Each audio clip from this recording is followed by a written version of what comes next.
Omaha firefighters spent much of the day on Tuesday trying to pull a sewer line worker out of a trench as viewers held their breath and hoped for the best. Good evening, I'm Craig DeGrelli. And I'm Jennifer Griswold. 23-year-old Drew Johnson remains at Nebraska Medicine tonight. Today, first responders explained what they go through to train for a rescue like this. 3 News Now reporter Nick Starling is live with the details. Nick? Craig, Jen, this was a scene at 130th and Hawthorne as Johnson was trapped inside of a trench. Today, fire crews shared their experience on how this heroic rescue unfolded.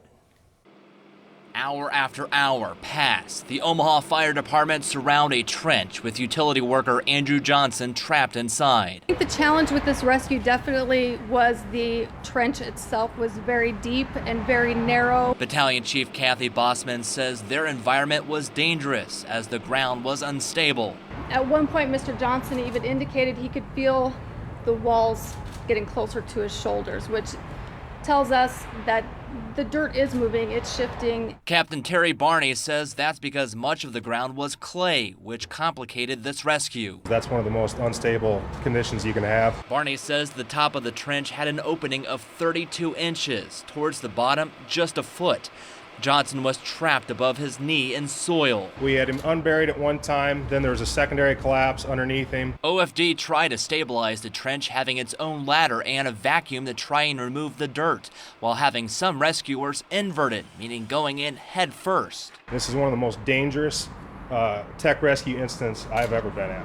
Also helping with the rescue was Johnson himself, as he was able to talk to crews during the whole rescue. He could tell us when we were probing down with different tools, that's my foot, that's my knee, that's my shin, so we could kind of judge how much soil we actually had to move out. It was a lengthy rescue, almost 7 hours. Captain Barney says this situation didn't need to be rushed. Rash decisions and rash movements usually cost people their lives in these. So we're trained to really take a breath, slow down. And in the end, everyone made it out safe.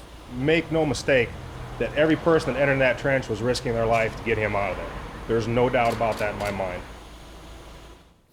Now, during this whole rescue, no firefighters were hurt, and Johnson is still at Nebraska Medicine recovering. OFD credits intense training to help them coordinate through this tough scenario. Reporting live in studio, Nick Starling, 3 News Now.